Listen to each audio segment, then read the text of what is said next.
Meus irmãos, nós estamos falando aqui a respeito de começarmos o ano com ousadia. Começarmos o ano bem. Algumas pessoas dizem começar com o pé direito.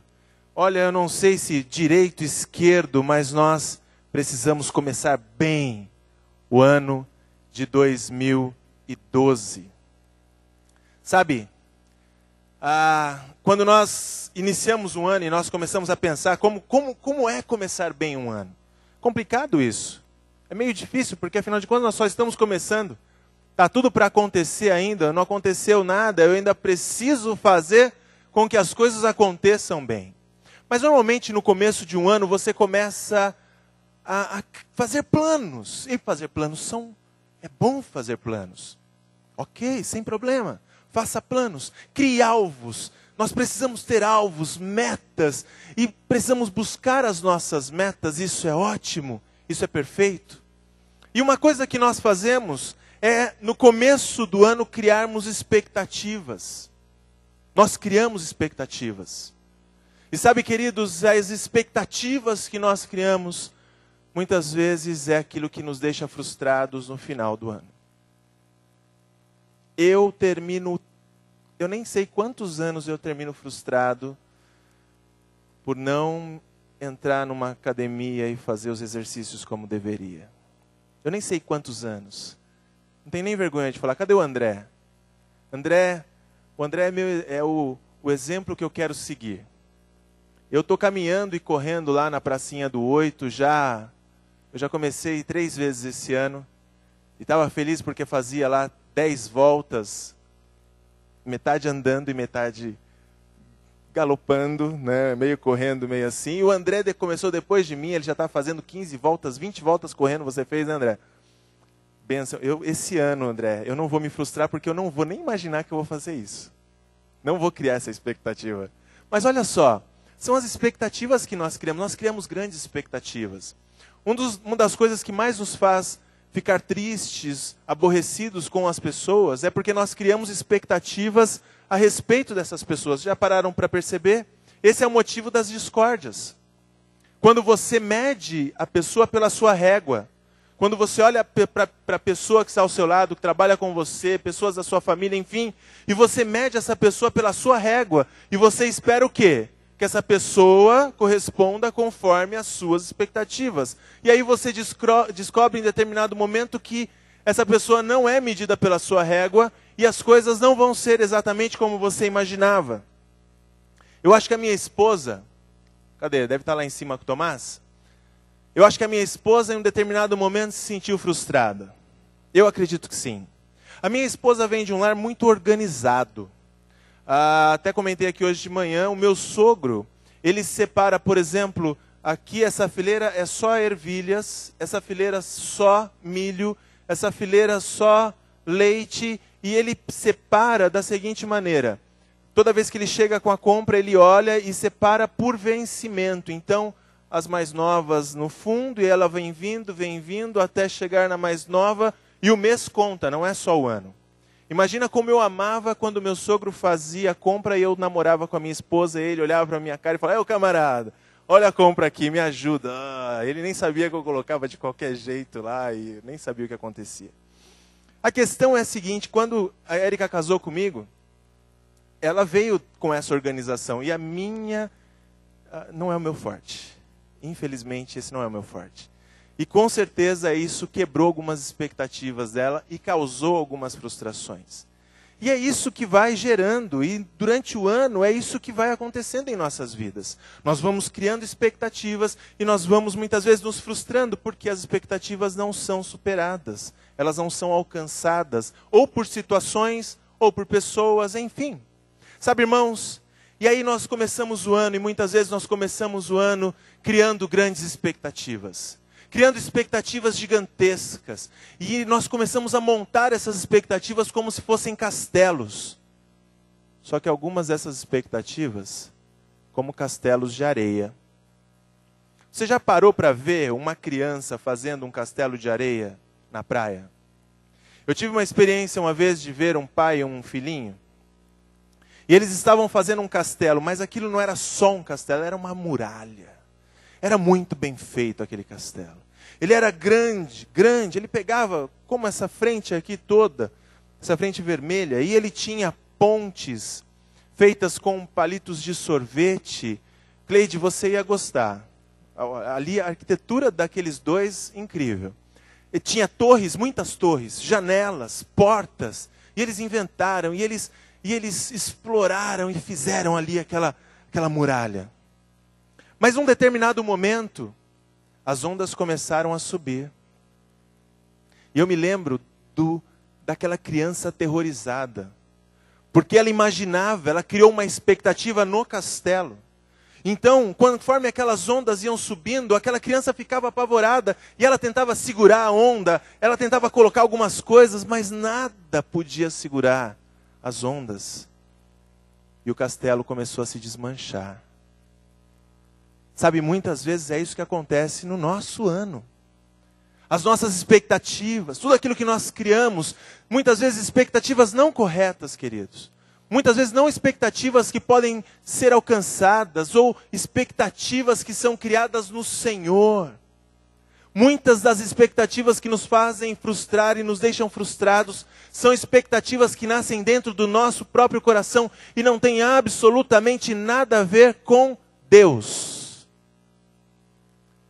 Mas tem uma passagem na palavra de Deus que nos ajuda a lidar com isso. Eu tenho certeza que essa passagem, abra comigo em Mateus, capítulo 3, vai nos ajudar a terminarmos esse ano, não com uma expectativa frustrada, não como aquela criança que chorava a ver o seu castelo ser desmanchado, dissolvido, mas vamos terminar o nosso ano passando a pés enxutos, 2012, em nome de Jesus. Sabe, irmãos, nós criamos tantos planos, né? Desejamos tanto. Todas as pessoas que você encontra, você diz, olha, feliz 2012, muita saúde, muita paz, mas a grande verdade é que nós não temos a menor noção do que vai acontecer daqui a 5 minutos. As surpresas que nos reservam, pode ser um ano só com alegrias, pode ser um ano com lutas, enfim, pode ser tantas coisas. E nós precisamos focar no lugar certo, ter as nossas expectativas no lugar certo, para superarmos esse ano e atravessarmos esse ano e chegarmos no final dele com vitória, em nome de Jesus. Mateus, capítulo 3, versículo 13 ao versículo 17. Diz assim a palavra de Deus. Mateus, capítulo 3, de 13 a 17. Por esse tempo, dirigiu-se Jesus da Galileia para o Jordão, a fim de que João o batizasse. Ele, porém, o dissuadia, dizendo, eu é que preciso ser batizado por ti, e tu vens a mim? Mas Jesus lhe respondeu, deixa por enquanto, porque assim nos convém cumprir toda a justiça. Então ele o admitiu. Batizado Jesus, saiu logo da água, e eis que se lhe abriram os céus, e viu o Espírito de Deus descendo como pomba, vindo sobre ele, e eis uma voz dos céus que dizia, este é meu Filho amado, em quem me comprazo. Queridos, interessante essa passagem, porque ela retrata um começo. Ela retrata o começo de uma nova fase. Jesus passou 30 anos apenas na sua casa, estudando, crescendo, e a palavra de Deus nos mostra que ele crescia em graça e sabedoria. Nós temos 163 versículos que falam de Jesus do zero, de quando ele foi ali concebido, a esse momento em que nós encontramos ele no batismo. Apenas 163 versículos. Nós sabemos algumas coisas de Jesus, nós sabemos que ele nasceu em Belém, nós sabemos que os pastores vieram adorar, nós sabemos que os magos vieram, nós falamos sobre isso esses dias aqui. Nós sabemos que eles tiveram que fugir para o Egito, porque Herodes queria matar todos os meninos até 2 anos para acabar com o rei dos judeus. Nós sabemos que em um determinado momento o anjo disse, agora volta para Nazaré, e nós sabemos que a família voltou para Nazaré, e que aos 12 anos, como todo ano eles iam até Jerusalém, aos 12 anos eles foram, e ali Jesus, ele olha para sua mãe e diz, mas não cabia estar na casa de meu pai? É como se ali aquela criança já soubesse que ele não é apenas um garoto como todos os garotos. Jesus ali já sabia. Ele descobriu, ele entendeu que havia algo a mais na sua história. Sabe, e ali, depois daquele episódio, nós vemos um silêncio. E dos 12 aos 30 anos, a única coisa que nós podemos ter são algumas deduções. Deduções como, por exemplo, que o pai dele provavelmente tenha morrido. José provavelmente morreu. Porque José era um homem piedoso e ele simplesmente desaparece do mapa. Ninguém mais fala a respeito de José. Falam dos irmãos de Jesus, falam de Maria, mas não falam mais de José. Provavelmente José morreu. Isso nos daria a entender algo importante. Como, por exemplo, saber que o casamento de Caná da Galileia, isso faria todo sentido, provavelmente era o casamento da irmã de Jesus. Por que eu digo isso? Porque Maria chega para Jesus e vem falar para ele a respeito do vinho que havia acabado. E o que Jesus tinha a ver com isso? A não ser que José teria morrido e Jesus fosse o responsável pela sua casa.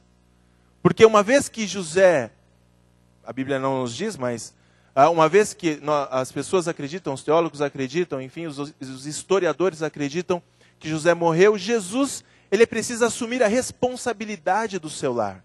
Agora Jesus é responsável por prover, Jesus é responsável por tocar a marcenaria, Jesus é responsável. E isso faria de Jesus responsável a respeito do vinho. Porque se acabou o vinho, Jesus é responsável. E isso então pinta um quadro lindo, porque Jesus faria o seu primeiro milagre aonde? Em sua família, mostrando a importância da família. Olha, interessante. Agora, são especulações, porque a próxima passagem, depois dos 12 anos que nós temos, é Jesus nesse batismo. Agora, para entendermos Jesus no batismo, nós precisamos entender algo que é muito, muito importante, irmãos. E o que é importante é que Jesus, ele é 100% Deus. Jesus é 100% Deus. Quando nós olhamos o Evangelho de João, no capítulo 1, versículo 1, nós vemos, no princípio era o Verbo estava com Deus, e o Verbo era Deus. Versículo 14 nós vemos, e o Verbo se fez carne e habitou entre nós, cheio de graça e de verdade, e vimos a glória como o do unigênito do Pai. Jesus, ele era 100% Deus. É o próprio Deus andando sobre a terra. Jesus é Deus. Isso é importante. Lembrem-se, Jesus é Deus. Mas Jesus também é perfeitamente homem. E por que eu não estou dizendo 100% homem? Porque o homem 100% é pecador. E Jesus é um homem perfeito. Ele é perfeitamente homem. E isso talvez confunda algumas coisas. Porque se Jesus é Deus e Jesus é homem, então nós estamos falando de duas pessoas? Ou nós estamos falando de duas naturezas? Ou o que está acontecendo? Eu vou dizer para você. Jesus é um só. Ele é 100% Deus e ele é perfeitamente homem. E isso tudo acontece em uma só pessoa. O mundo, ele tenta fazer o quê? Ele tenta dizer que Jesus é apenas homem. Ele foi um grande sacerdote. Ele foi um grande homem, um grande pensador, mas somente isso. Jesus foi somente um grande homem. É somente a parte humana que o mundo tenta colocar. E a igreja, por sua vez, ela tenta dizer o seguinte: Jesus é apenas Deus. Nós nos esquecemos um pouco que Jesus é homem. E nós colocamos a respeito que Jesus é Deus. Ele é onipotente, ele é onipresente, ele é onisciente, ele sabe de todas as coisas, ele tem poder, ele é Deus. E é verdade, as duas coisas são verdades. Mas irmãos, o que nós precisamos entender é que Jesus é ao mesmo tempo Deus e homem. Isso confunde um pouco? Então eu vou tentar explicar de uma forma melhor. Jesus continua sendo onipresente. Ele veio ao mundo onipresente. O que significa isso? Que ele pode estar em todos os lugares. Jesus pode estar em todos os lugares ao mesmo tempo. Mas quando ele veio ao mundo, ele decidiu, como homem, que ele estaria apenas em um lugar. Ele é onipresente, ele não deixou de ser onipresente, mas ele decidiu estar apenas em um lugar, como eu e você. Jesus, ele é onipotente. O que significa onipotente? É aquele que tem todo o poder. Jesus tem todo o poder. Mas sabe de uma coisa? Ele decidiu passar fome. Ele decidiu passar sede. Ele decidiu passar frio. Ele decidiu passar por dores. Ele decidiu passar por todas as coisas para mostrar para mim e para você que nós também podemos seguir os seus passos.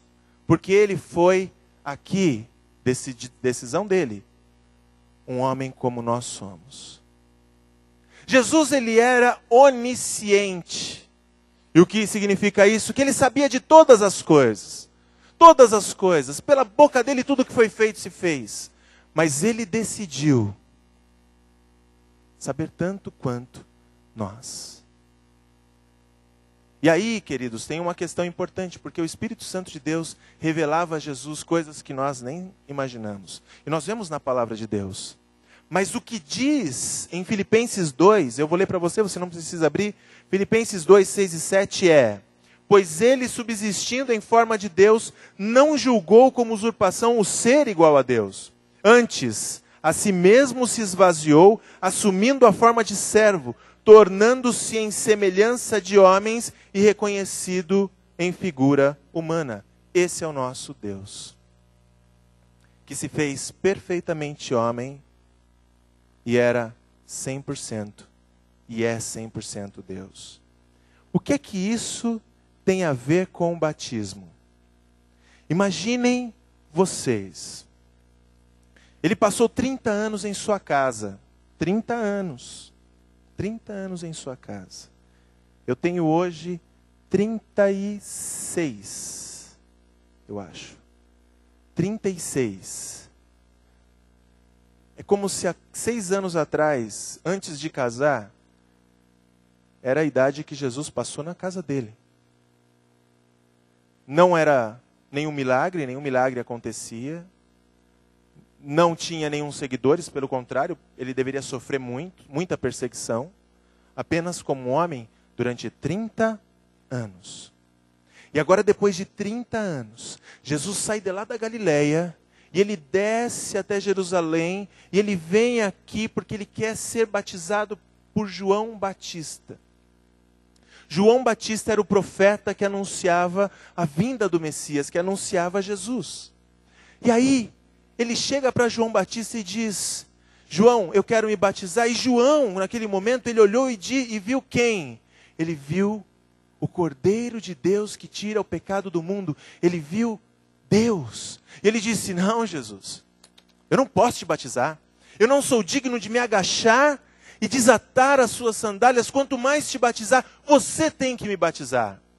Mas sabe, queridos, o batismo naquele tempo tinha um significado diferente do nosso batismo. Porque o batismo era como uma forma de você dizer que aceitava a pregação daquele homem. Você se identificava com o que aquela pessoa estava dizendo. E era isso que Jesus estava querendo mostrar. Tudo que João Batista diz é verdade. Tudo que João Batista diz é verdade. E para que se cumpra a justiça, e para que fique para nós essa simbologia do batismo, Jesus então se batiza. Mas o ponto que eu quero chegar é: 30 anos em casa. Agora Jesus sabe, ele conhece a história. Ele conhece de Gênesis ao final do Velho Testamento. Que não era Malaquias, era Zacarias, na ordem. Malaquias vinha antes. Ele conhece tudo, absolutamente tudo.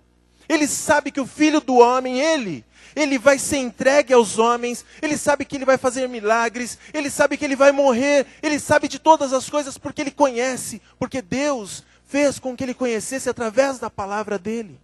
E agora ele está ali diante daquele passo, é um começo, é um início, o início do seu ministério. Ele vai começar ali agora a coisa vai acontecer.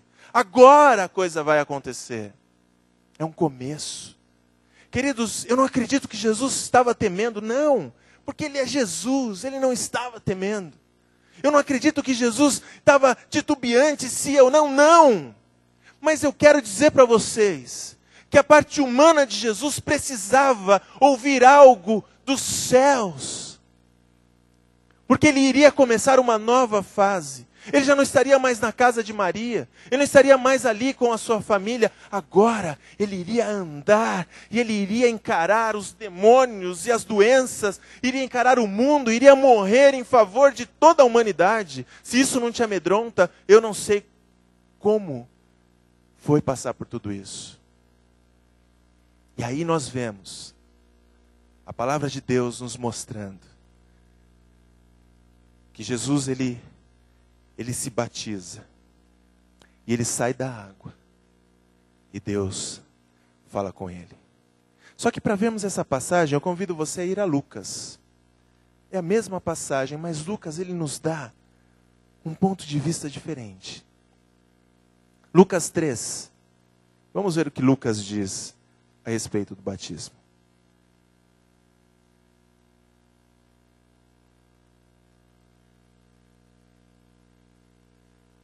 Lucas 3, do 21 ao 22. E isso é tão lindo. A palavra de Deus diz assim: E aconteceu que ao ser todo o povo batizado, também o foi Jesus. E estando ele a orar. Nenhum outro evangelho nos mostra isso. Estando ele a orar. Jesus foi batizado. Jesus levanta daquela água. A água ainda escorre pelo seu rosto. Aquele sentimento, aquela sensação, eu não sei o que estava acontecendo. Eu lembro dos últimos batismos, o do André me marcou, porque o André, nós quase tivemos que segurar no pé dele, porque ele pulou na piscina diante de uma explosão, né, André? Gostoso. Tem uma foto de você fazendo isso. Muito legal. Imagina Jesus ali, o que está acontecendo, eu não consigo imaginar. E ele levanta daquela água. E sem antes que as pessoas digam qualquer coisa, Jesus fecha os olhos. Ele começa a falar com Deus. Eu não imagino, eu não consigo alcançar essa oração. Eu não consigo alcançar a oração de um homem que sabia o que estava esperando por ele, porque ele sabia o que estava esperando por ele. Eu não consigo alcançar a oração de Jesus, falando com o seu Pai naquele momento. Eu não consigo imaginar. Eu consigo imaginar a minha oração quando eu começo um ano. Essa eu conheço bem, porque eu faço há muitos anos. Quando eu olho para Deus e falo: Senhor, nós estamos começando um ano. Senhor, e nós precisamos de Ti, nós precisamos do Seu amparo, nós precisamos do Seu sustento, nós precisamos da Sua ajuda, nós precisamos da Sua bênção, eu preciso da Sua mão posta sobre minha família, sobre a minha vida, sobre os meus dias. Eu preciso que o Senhor guarde os meus pés, para que eu não escorregue, para que eu não me perca, para que eu não perca o alvo, para que eu não me perca no meio das minhas fantasias, ou para que eu não me perca nos meus castelos de areia. Essas orações eu conheço e vocês conhecem. É a oração que você faz. É a oração que você fez provavelmente no primeiro dia, ou talvez nos primeiros momentos do ano de 2012. Depois da oração de Jesus,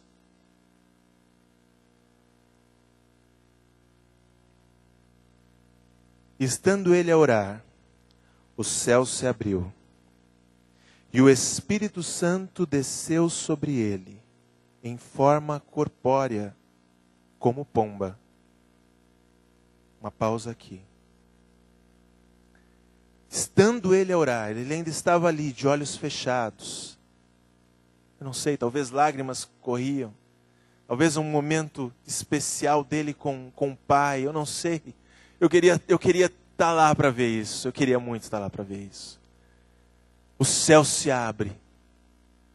E o Espírito Santo de Deus vem em forma corpórea. Podiam ver, as pessoas que estavam ali, elas puderam contemplar aquilo. Não era uma pomba, não era uma pomba. Era como uma pomba. O Espírito Santo de Deus vem.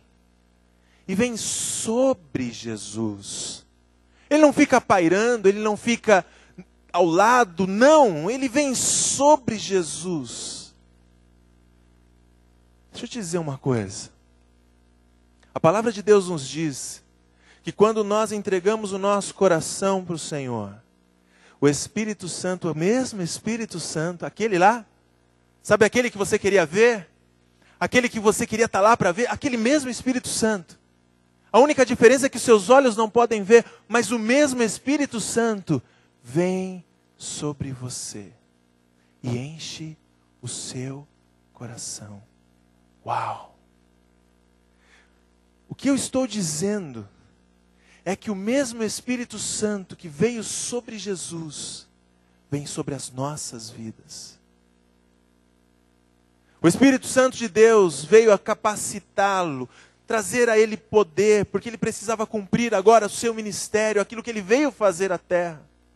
Precisava guiá-lo, e foi o que ele fez. Ele saiu dali e o Espírito Santo de Deus, é o que diz o texto, guiou Jesus para o deserto. Foi o Espírito Santo de Deus que levou Jesus para o deserto, para que ele fosse tentado por 40 dias como homem. Como homem. Tanto que uma das tentações era fome. Deus não sente fome, o homem sente fome. O Espírito Santo de Deus estava ali para guiá-lo. E aí, o texto continua e ele diz: e ouviu-se uma voz do céu. E olha o que diz a voz do céu aqui em Lucas. Tu és o meu filho amado, em ti me comprazo. Queridos, o texto aqui não está dizendo: ei, vocês que estão olhando, este aqui é o meu filho amado, e nele eu me comprazo. Deus, no texto de Lucas, está falando diretamente com Jesus. Tu és, olha, não importa, vocês estão aqui olhando, todos vocês estão aqui, mas agora o meu negócio é com ele. O meu negócio é com o meu filho. É com o meu filho que foi à terra para morrer por cada um de vocês. Tu és o meu filho amado. Em ti me comprazo. Sabe o que eu vejo nisso, irmãos?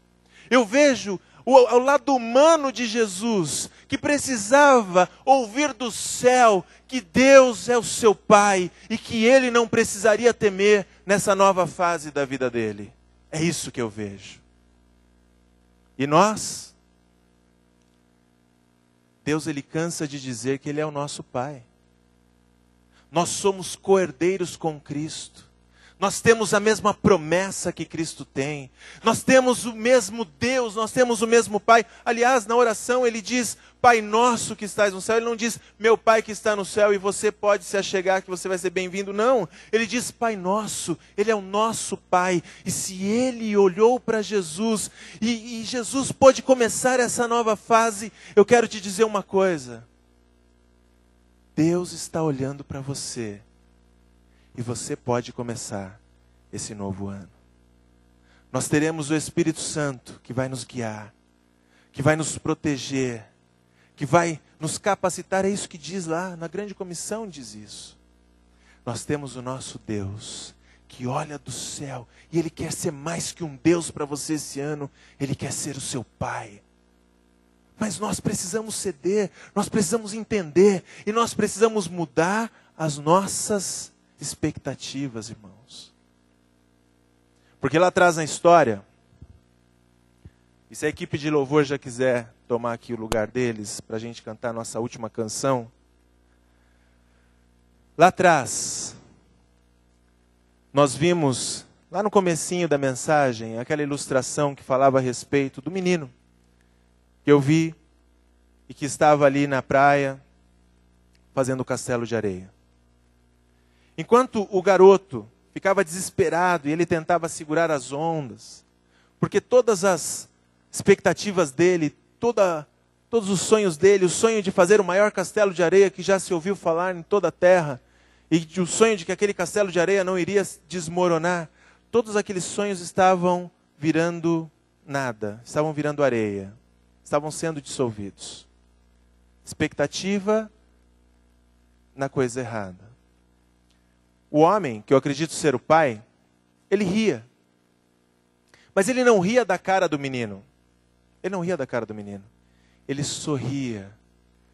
Porque para ele a expectativa não estava no castelo, mas estava no momento que ele havia passado com o garoto. O momento que ele compartilhou, o momento que ele esteve junto, o momento que eles juntos ali se sujaram de areia e construíram aquele castelo tão bonito. Sabe, nós temos dois caminhos a tomarmos esse ano. Nós podemos ser como aquele garoto. Criamos os nossos castelos. Criamos os nossos castelos de areia. Formulamos os nossos sonhos e nossos planos pessoalmente, sem nos importarmos com aquilo que Cristo pensa. E quando as ondas vierem, porque as ondas sempre vêm, não adianta formularmos um mundo de Alice, porque ele não existe. Apesar de ser uma síndrome verdadeira, a verdade, queridos, é quando nós ficamos ali, nós acabamos frustrados. Ao invés disso, nós devemos colocar toda a nossa expectativa no Pai. E coloque mais, e coloque mais, e coloque mais expectativa. Todos os seus anseios, todos os seus desejos, todos os seus sonhos, coloque todos eles no Pai, porque é o mesmo Pai que olha para nós e diz: eu estou contigo. É isso que vale a pena, irmãos. E é isso que nós temos que nos agarrar. O ano passado, nós fomos a um parque de diversões e tinha um brinquedo muito legal, que era um cinema 4D. Então saía fumaça, vento, espirrava algumas coisas. E o Tomás, ele foi com a gente. E eu peguei o óculos e coloquei no Tomás, e o Tomás estava curtindo, ele estava amando, ele tentava pegar as coisas. Era muito engraçado, muito gostoso. Mas num determinado momento veio um dragão. E quando o dragão veio e o dragão soprou o fogo, veio um ar quente da cadeira da frente. Né? Veio aquele ar quente, o Tomás ficou horrorizado, ele agarrou no meu pescoço e começou, e eu apertei ele bem forte. E disse: filho, calma, calma. Papai está aqui, o papai está aqui, o papai está aqui, calma, o papai está aqui. Devagarzinho ele foi soltando o meu pescoço e ele voltou a rir de novo para o restante do filme. Esse ano, talvez as coisas esquentem. Talvez as coisas esquentem. Mas se nós nos lembrarmos do nosso Pai, o mesmo que abriu o céu, se nós pudermos ouvir a sua voz, que diz assim: o papai está aqui, o papai está aqui, o nosso coração vai se acalmar, nós vamos acreditar, e nós vamos superar, e nós vamos passar, e nós vamos transpor barreiras, e nós vamos em frente, vamos caminhar uma milha a mais, e vamos continuar andando, e vamos continuar confiando, porque nós não vamos caminhar 2012 pelas nossas forças, mas nós vamos caminhar 2012 pelas forças do nosso Pai, e guiados pelo Espírito Santo de Deus. E isso vai nos fazer passar a pés enxutos 2012, e ainda que se levantem contra nós muitas coisas, nós vamos ter apenas uma certeza, e eu quero que você se lembre disso para o resto desse ano: o papai está aqui. Senhor, Nós estamos começando um ano. Nós estamos, Deus, com muitos desafios em nossa cabeça. Talvez nós já criamos até muitos castelos de areia. Talvez, Deus, nós já temos aqui em nossa mente formado expectativas tão altas. São expectativas quase estratosféricas. Mas hoje, Deus, o Senhor chama a nossa atenção. Chama a atenção, Deus, de um filho quando diz: filhão, é comigo. Nós não podemos absolutamente nada, Senhor, sem Ti. Por isso nós queremos nesse momento entregar 2012 nas Suas mãos. Nós entregamos nossa família. Nós entregamos nosso futuro. Nós entregamos o amanhã, nós não sabemos o que vai acontecer. Jesus, o Senhor já esteve aqui como homem. E o Senhor sabe o que é começar uma nova fase. O Senhor já esteve aqui, Senhor, como nós estamos. E o Senhor já nos mostrou que confiar em Deus e reconhecê-lo como nosso Pai e descansarmos e deitarmos na presença do Pai é a melhor coisa que podemos fazer. Por isso, em nome de Jesus, Pai, toma 2012 em Tuas mãos. Cuida de cada um de nós. Cuida dos nossos dias. Cuida das nossas vidas, Pai. E quando as coisas esquentarem, Senhor, ou quando esfriarem demais, que a Sua voz doce e serena, Senhor, possa ser ouvido em nossos corações, que se o céu não se abrir, não tem problema, contanto que o nosso coração se abra para ouvir que o Papai está aqui. Nós queremos lembrar disso durante todo esse ano, em o nome santo de Jesus. Amém, queridos. Amém.